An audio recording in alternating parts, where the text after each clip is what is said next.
talk about the consumer part. Let's talk about, I would like to know and pick your brains how you position a quality local food. Yeah, like, okay, maybe I need to rewind a little bit on just now you were saying inflation. Yeah. So today we will talk about the inflation, how it impact the food. Yeah. So I think a lot of people still don't know every inflation will affect your recipe. Correct. Yeah. Buy is either you reduce, you maintain your cost or you maintain your selling point. So eventually you maintain the cost and then you drop your quality. I just say you drop your quality, go for something cheaper option, right? And then you just want to maintain. But the whole thing, the whole interior, everything is still remain, but your menu will look the same, but the food quality. taste, the quality have changed. So maybe that's a point that why people always say, I don't want to go back to that again because they've changed something, they changed the recipe. So this term is always saying out from a consumer side, but I think they not really know what is that. So I also see there's another part that the F&B player that understand the inflation, and they are okay to sacrifice those people that don't know how to appreciate their craft. But it's a bit hard because you are cutting down some percent from your income. Correct. And then you need to push yourself to somewhere else to attract another group to come in to replace that percent, your loss. That's very hard, but if you, like how you guys do it is will break the boundary and show to a different level of people that, you guys are carry the heritage, you guys are maintain what the quality that you guys want to do, and then, and here's the price. And you guys have a story to tell why the price in here. Exactly. I mean, it's very interesting. I mean, you brought up this inflation because we have been having this constant debate with a lot of chefs recently. There's a Kita Food Festival. And a lot of chefs. So we managed to have a chance to have a chat with the chef owners from 𝐬𝐸𝐽𝐻 in Bali. They are also facing the same. They are very similar like 𝐸𝐸𝐽𝐻. They want to focus internally instead of import goods. Wait, can I ask, what is the relationship between 𝐸𝐸𝐽𝐻? I know who are them. They 8 years in the market. They have a crazy team behind. Bro, their team is. It's crazy. I cannot touch them. So they are so strong. So I mean, 𝐬𝐸𝐽𝐻 is basically how I get in touch with them also. My other partner Aaron used to work in 𝐬𝐸𝐻 for about 2 years before joining. So he actually was in 𝐸𝐸𝐻 first, then he graduated, then he went to 𝐬𝐸𝐻 for about 2 years, and then he came back to 𝐸𝐸𝐻 for another 2 years. He worked in 𝐸𝐸𝐻 before. So I mean, both restaurant 𝐸𝐸𝐻 and 𝐸𝐸𝐻 shares very similar ideology of having focusing on local ingredients compared to imported ingredients.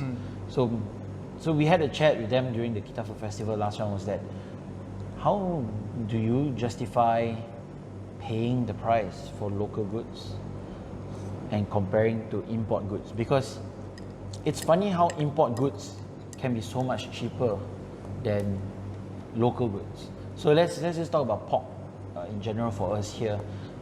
Local fresh pork costs about 37 per kilo now for a pork belly. And if you're talking about imported from maybe Spain, it's about only 28, 29 per kilo. So this is actually quite a drastic amount. And so we always have this debate like, why is imported cheaper than our own local?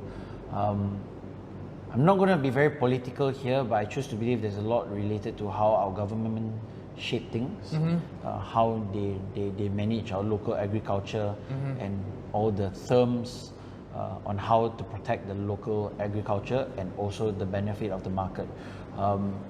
So those things weren't very well managed, and hence we allow so much importers to come in, and their price became so much more competitive than our local produce.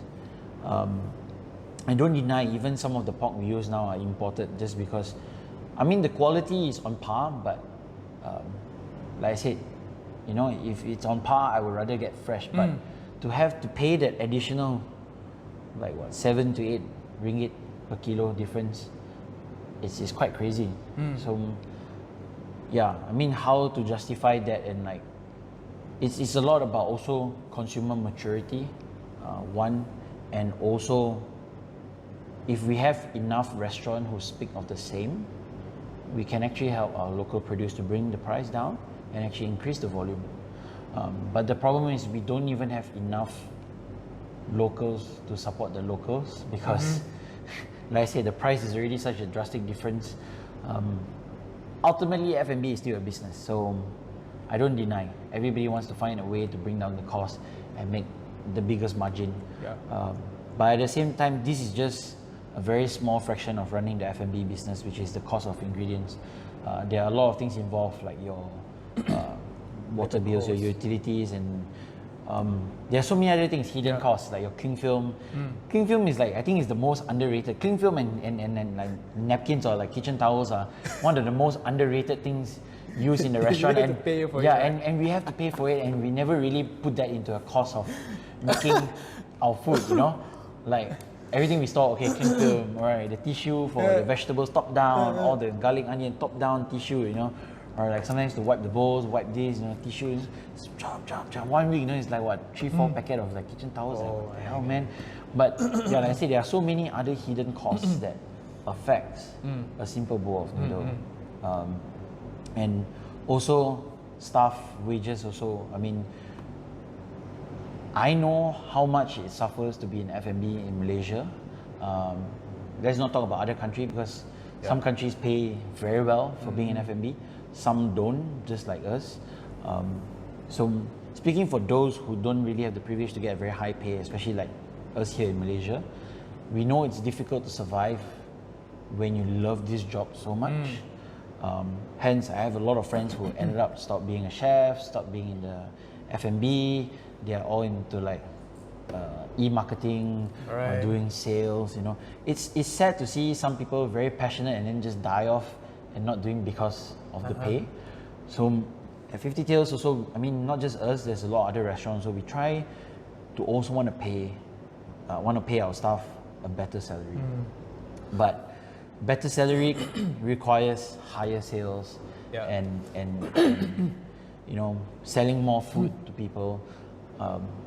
But then on the counterbalance, the customer will be like, oh, this is so expensive.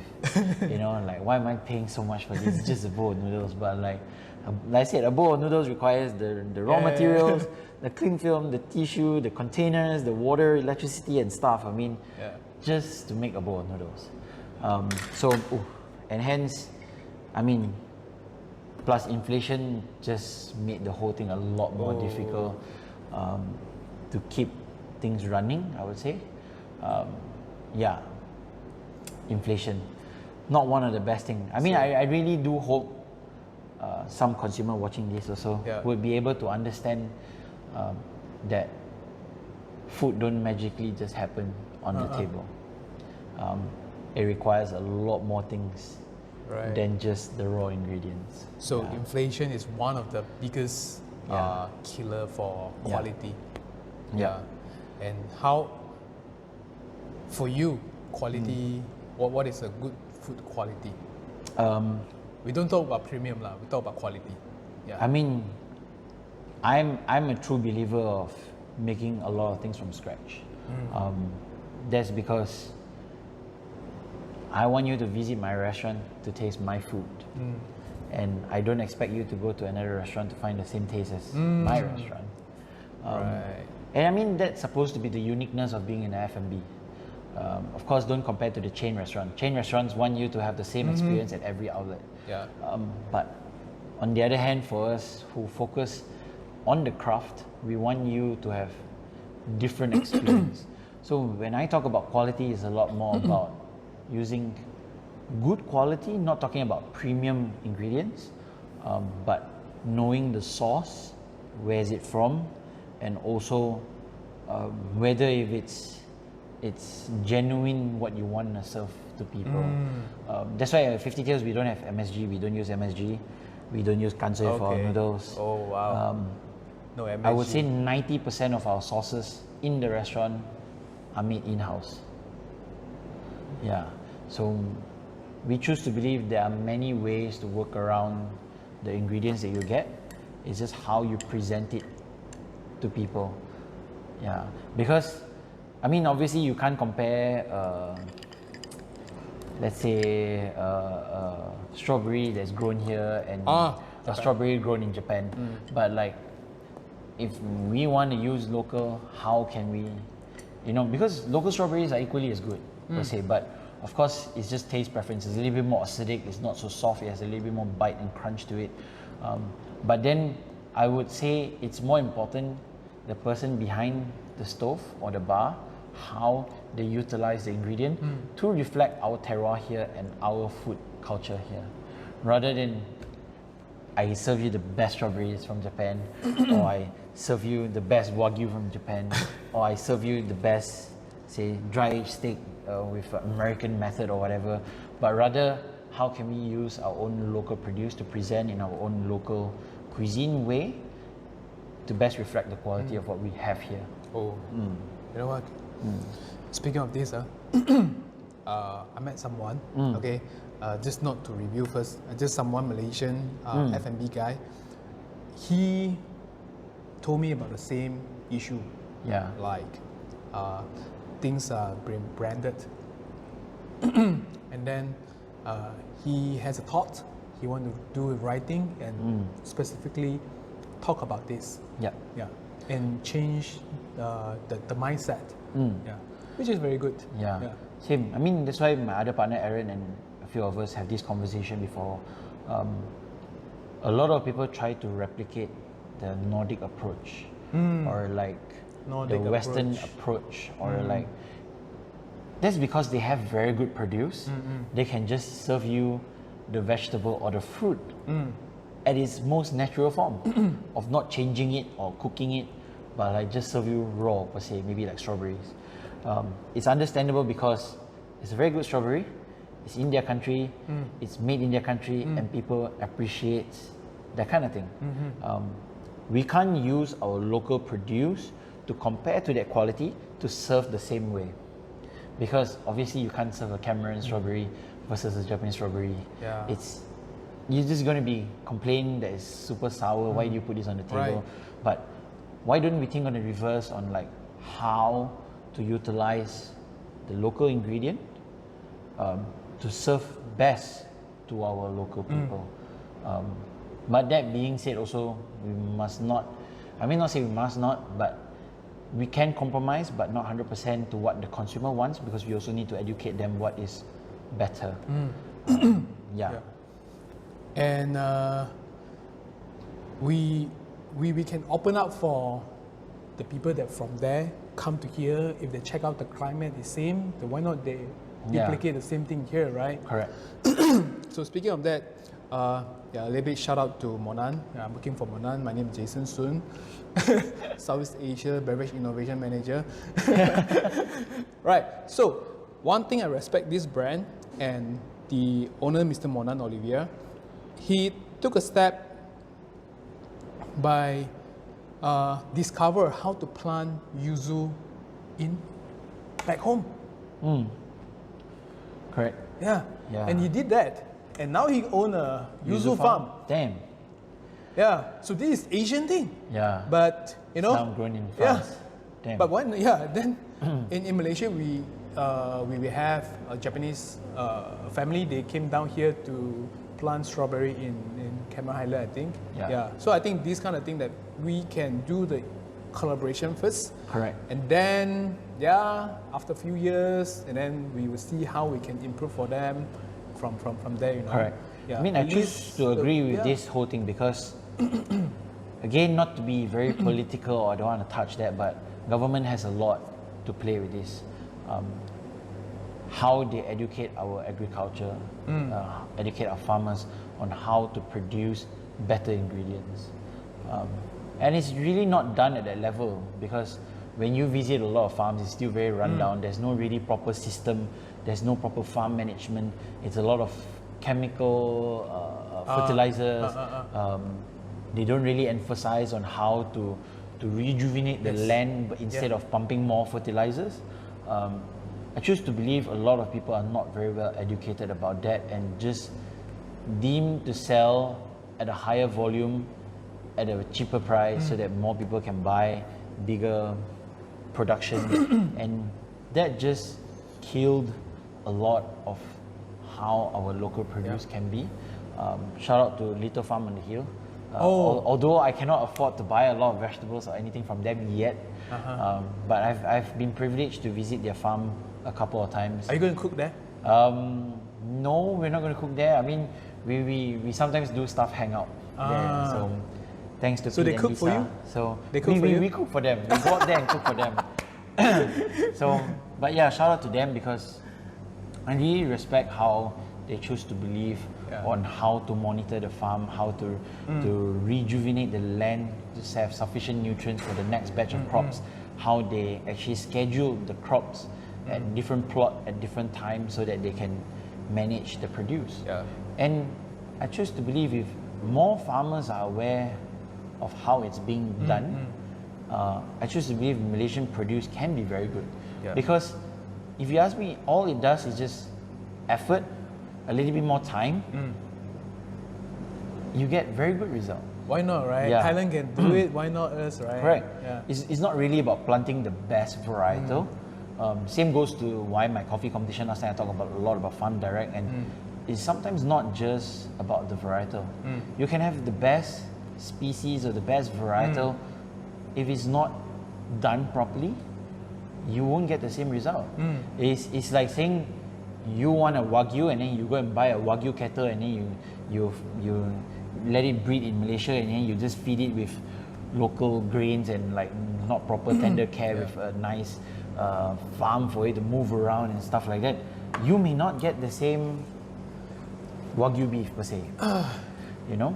But if we were to just look into more of like how the thing is being farmed, how is it being produced, I won't say maybe the same quality, but at least it's a better quality. Yeah, speaking of this, just give me 1 more minute. I'm going to touch on this.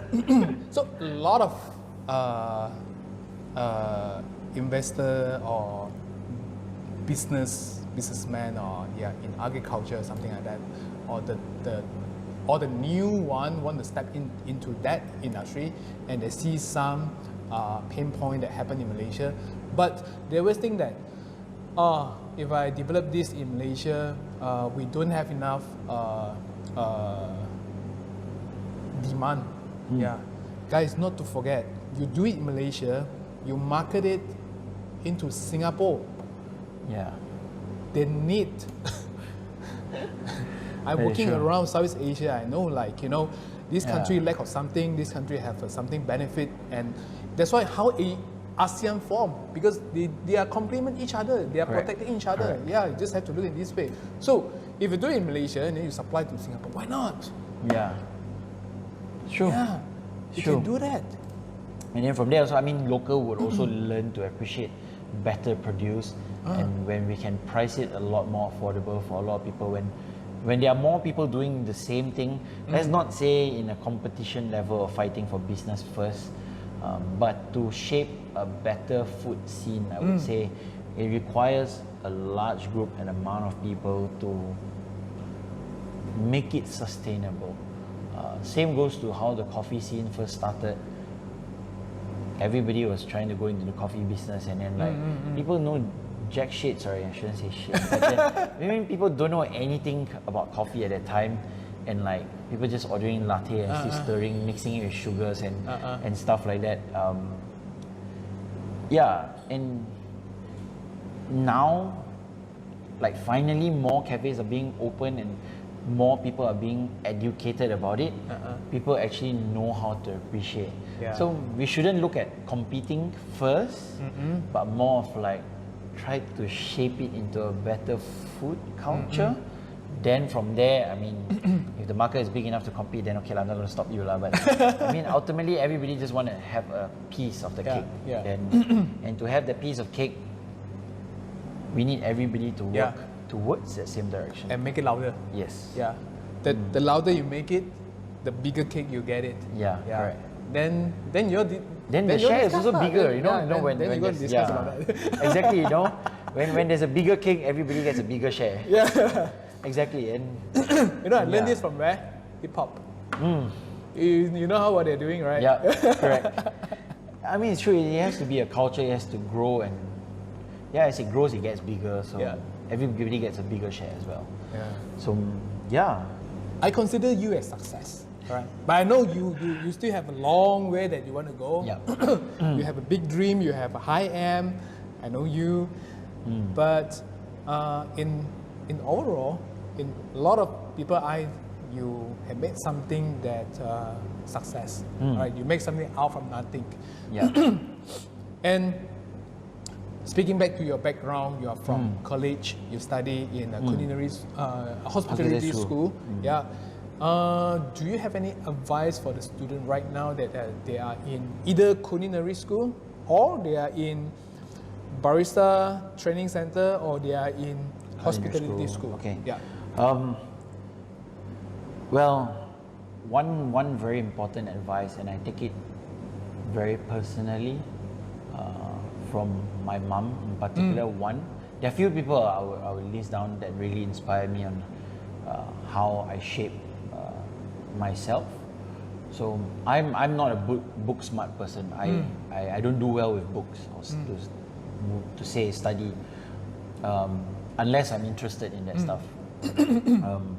But at the same time, my mom always say, you know, since you're not book smart, if you were to choose to do something, make sure you do your best.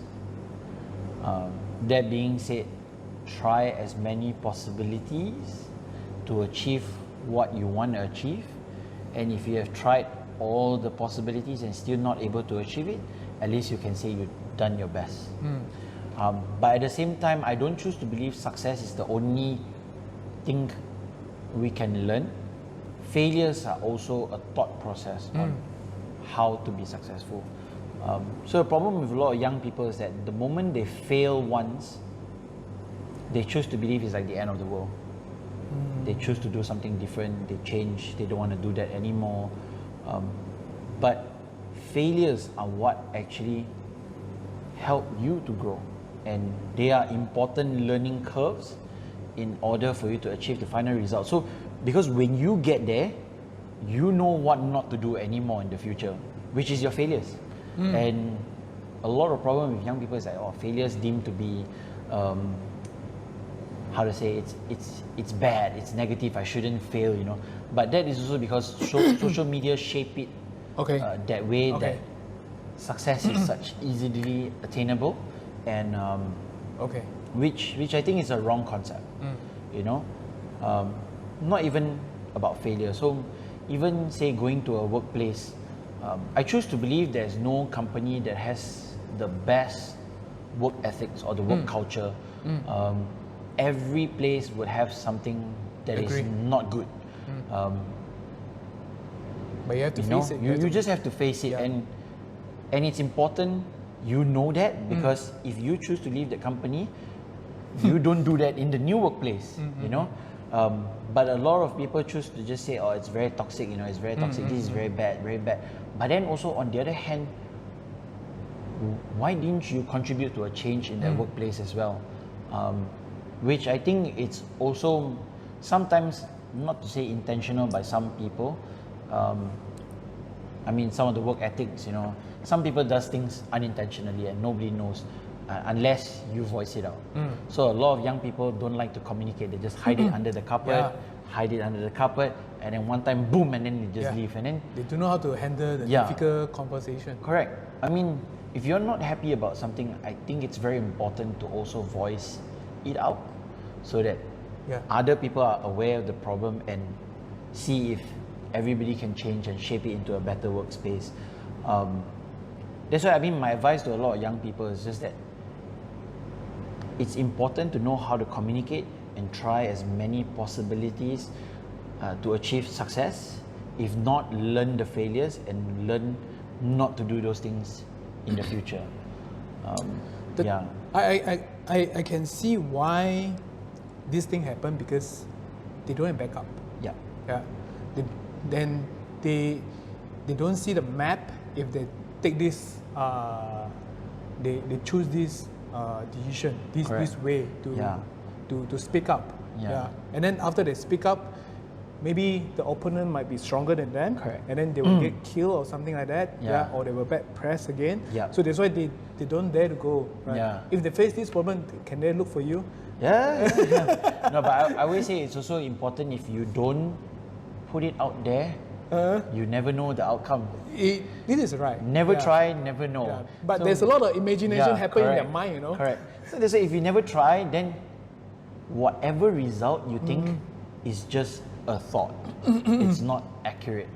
Because it never happened. Do you practice, like, when come to this situation, like you prepare yourself, when you say this, what people are going to reply, and then what you're going to say back? Did you prepare this?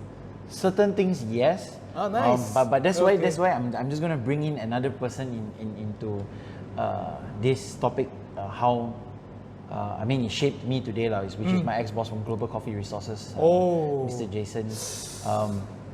Okay, I know him. So he always tell me this. I respect him. When there's opportunity, just take it or do it. You know how to do it or you don't know how to do it, go first. Go first. Figure it out later. You know, because opportunity don't come twice. You know, and I choose to believe in any difficult situation also. I mean, you will have to take a step back and think so that you don't make wrong judgment. It's good to have a thought process, but make sure to execute it. If you don't, then it's just a thought process. It's just there. You never know the exact outcome. So I choose to believe in anything. Make sure you seize the opportunity, do it. Try not to think so much about failure or success, because failure and success are measured very differently from different individual. Like you say, I may look very successful to you and a lot of people, but to myself and to a lot of things, I choose to believe I'm very far from success. And so humble, huh? No, trust me. Really, there's still a lot of things that I want to achieve, and even for 50 Tales, people might think it's fully furnished. There's a lot of things that I haven't complete, and like I said, success is measured very differently. So just executing it is more important than measuring what is failure and success, because you never know what action you take now may lead you in the next at least 5 to 10 years. So, for example, like me working with Global Coffee at the time, I had no expectation. I just needed a full-time job. I want a full-time job in coffee, and I want to be in coffee, you know. But because of that job, I gained access to the farm, to work with the farm, and then I gained sponsorship for my first few years of competition without me knowing that I would get this when I actually got the job. So it's just very important about taking the opportunity and not worrying about success or failure. I think that's a very important one. And two, a lot of people see successful people as success, but there's a lot of things behind that a lot of people don't see. So let's just take barista competition into perspective. A lot of people think it's very nice that 15 minutes on stage. Don't get me wrong, it's one of the most glamorous moments if you don't screw up, you know. If everything is perfect and you score, you win, it looks amazing, that 15 minutes on stage, and people will be inspired to be you. But what it takes to be at that position, that 15 minutes, it's 3 months to half year of work to make up of that 15 minutes on stage. So it's a lot of repetition work also. So even being in a kitchen when some part-time or even culinary students actually apply for job, it's very easy to say that you love this because in school or at home you cook only for 4%, 5%, 10% maybe at most. And in college, there's so many people in the classroom. You may be only doing one task for one of the component in the dish. But it's very important to ask yourself, are you able to do that one particular job 100 times in a day for the next at least 300 days in the year? You know, is it possible to put you at the egg station every day at the hotel making omelette after omelette after omelette, and you're only doing that throughout your job? Is this something that you can do? Because yes, even when we talk about fine dining, you know, even being a Michelin, all this kind of thing, you know, we do very beautiful food, very artistic food, but we always see it as one, but they are serving customers every day. So meaning they also do the repetition work. So if you look at people being very glam, you must also know that the repetitive work that they have done, are you able to do that? Yeah. Yeah. Because cooking for one person it's easy, 10 people is easy, but cooking for 100 to 300 people, it's a whole different ballgame. Yeah. Yeah. So like at home, you're only cutting maybe like 10 cloves of garlic, but when you come to a restaurant, you're talking about 1 kilo to 2 kilo, you know? It's a sudden jump, you know, and it's like, are you able to really take the workload?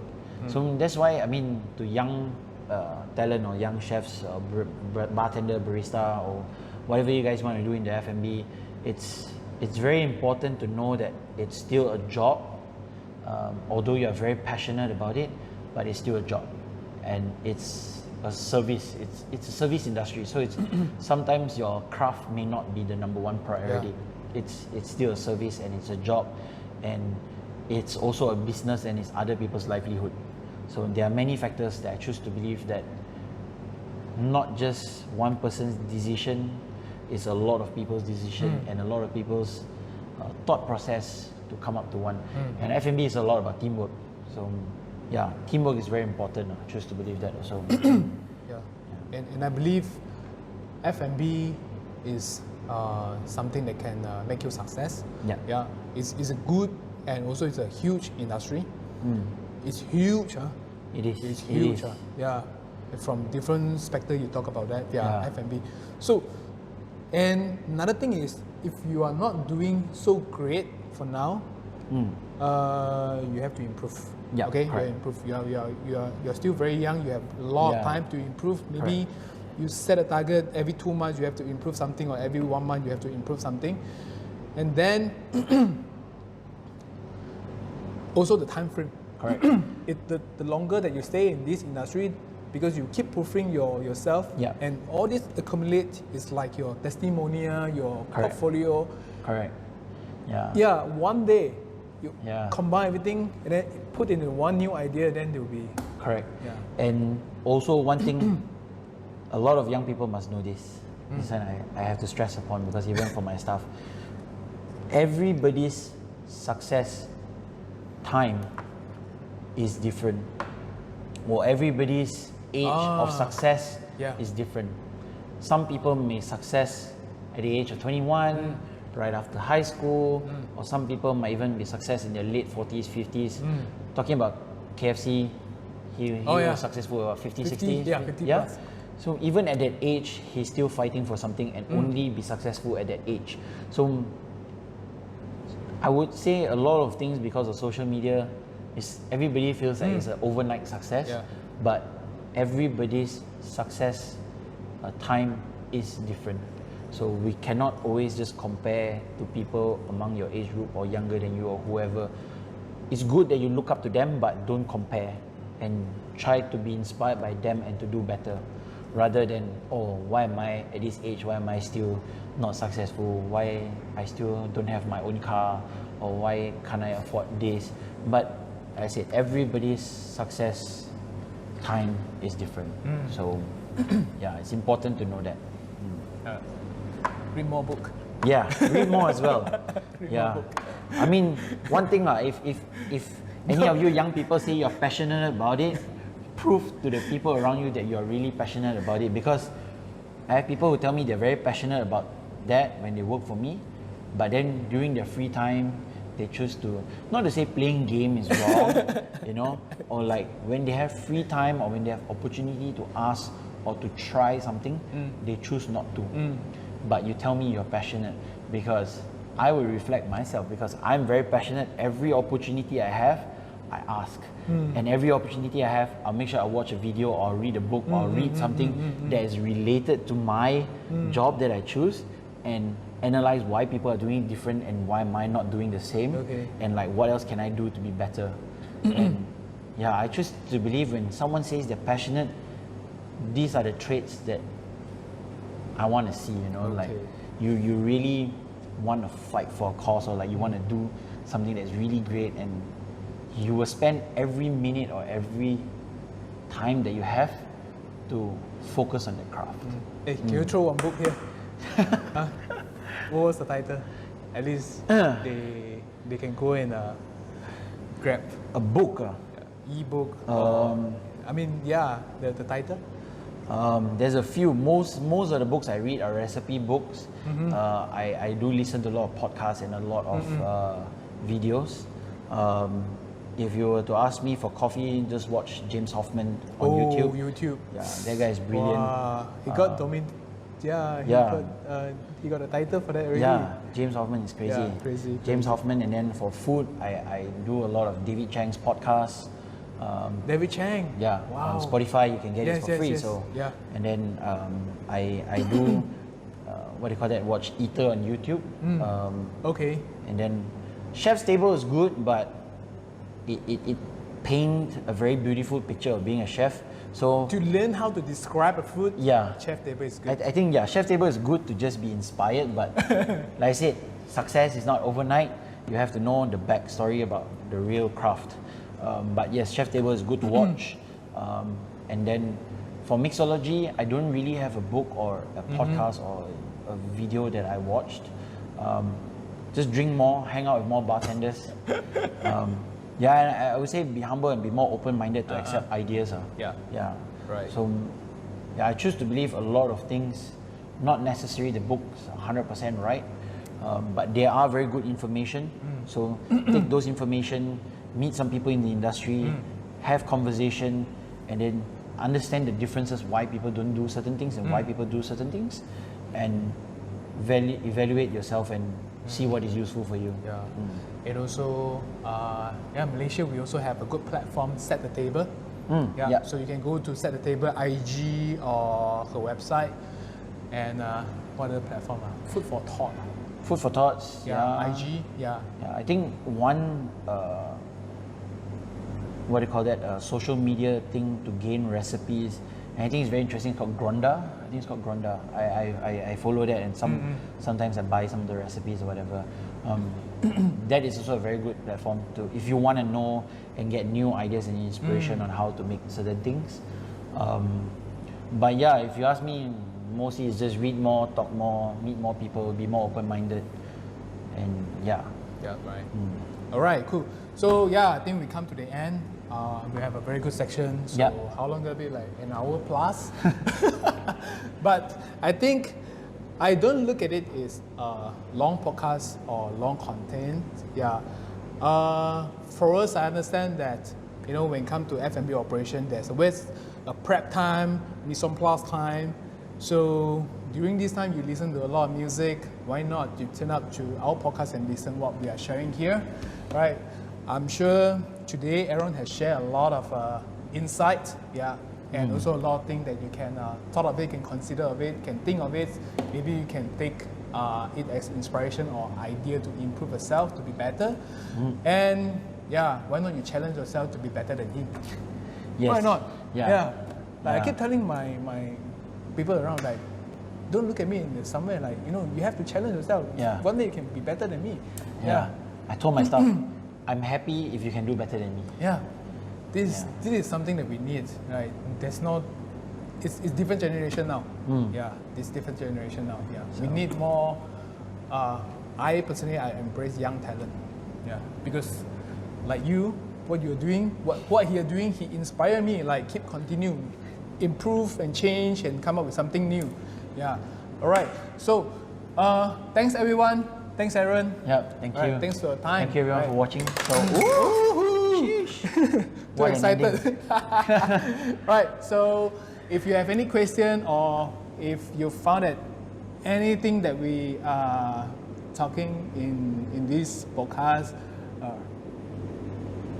you found it not comfortable or you find it benefit you, okay, do let us know what are the points. So in future upcoming video when we talk with other talent, so yeah, at least I know how to question or to help you put the question out, yeah, to find out more insight that you guys want to know.